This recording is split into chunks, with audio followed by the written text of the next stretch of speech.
हमलाई का जो पवन सिंह 5 जनवरी को गाना लाए थे अपने बर्थडे में, जो गाना तो अभी सोशल मीडिया पे तबाही मचा दिया है।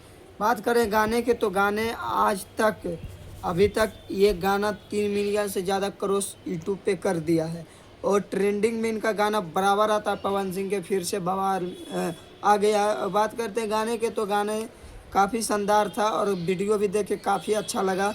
पवन सिंह कुछ न कुछ जन्मदिन पे नया करते रहते हैं और पिछले साल आया था कि आ जाइए 5 के चल जाइए नाच के, इस गाना लाए थे जन्मदिन में। बाकी अभी लाए थे बानी हमलई का, ये भी गाना ठीक है। और बात करते हैं खेसारी लाल यादव के, तो खेसारी लाल यादव के भी गाना भी सोशल मीडिया पर 3 थान जो चोरी करके गाए हैं, ये सही चल रहा है।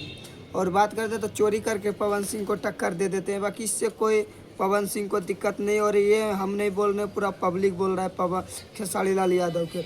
नहीं विश्वास होता है तो 3 थान गहना ऐसे यूट्यूब पर सर्च मारिएगा तो आप सबको सुनने के लिए मिल जाएगा। 2025 का गाया हुआ है एक छोटा सिंगर के। तो बाकी बात आप सब कमेंट में बोलिए, कौन आगे है कौन पीछे है। बाकी बात नेक्स्ट वीडियो में मिलते हैं।